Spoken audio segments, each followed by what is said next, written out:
جس کی وجہ سے ہم آج آزاد فضاؤں میں سانس لے رہے ہیں. آج ہم اپنی الگ ہماری ایک پہچان ہے اور ہم بہت فخر محسوس کرتے ہیں کہ ہم پاکستانی ہیں. اور اب یہ ہمارے دشمن ہمیں بہت ڈیگریڈ کرنا چاہ رہے تھے، لیکن انڈیا ہمیں ہر وقت آنکھیں دکھا رہا تھا. وہ چاہے کچھ بھی ہو، لیکن جب یہ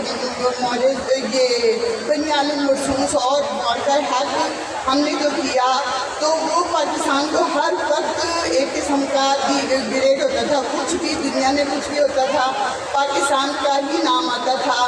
کبھی دہشت گردی کا الزام، کبھی دہشت گردوں کو پناہ دینے کا الزام، اور پھر اس کے بعد ہر وقت انڈیا کا یہ کہ ہم آپ پر حملہ کر دیں گے، ہم آپ پر حملہ کر دیں گے. لیکن جب انہوں نے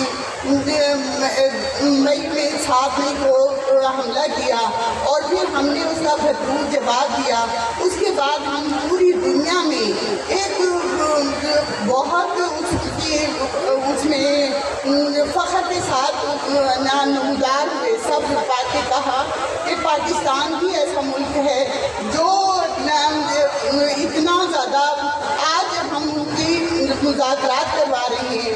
امریکہ اور ایران جیسے بہت سپر پاور وہ وہاں پر موجود ہیں، اور ہم پاکستان میں اسلام آباد مذاکرات کا محور بنا ہوا ہے اور پوری دنیا کا بھی محور بنا ہوا ہے.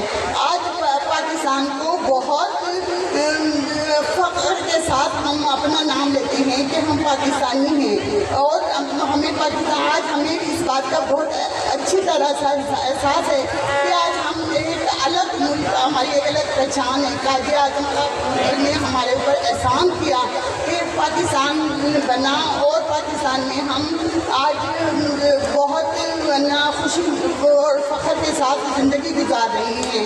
انڈیا میں پاکستانیوں کے ساتھ یا مسلمانوں کے ساتھ جو سلوک کیا جا رہا ہے وہ آج وہ بھی ہے کہ ساری دنیا اس بات کو ایڈمائر کر رہی ہے کہ پاکستان بھی وہ ہے، اور آج پاکستان کو بہت فخر کے ساتھ اس بات کا نام لیا جاتا ہے. اور جو ہمارے اوورسیز ہیں وہ بھی اس بات کو بہت کرتے ہیں. پہلے پاکستان کے پاسپورٹ کی کوئی اتنی زیادہ عزت نہیں تھی، لیکن اب ہر جگہ پاکستان کی بہت زیادہ عزت ہے، اور پاکستان ہمیشہ زندہ باد. وہ بچوں نے اور سب لوگوں نے بہت کچھ پاکستان کے لیے کہا ہے، اور تو میرا تو میں بس صرف یہی کہوں گی کہ پاکستان ہمیشہ زندہ باد.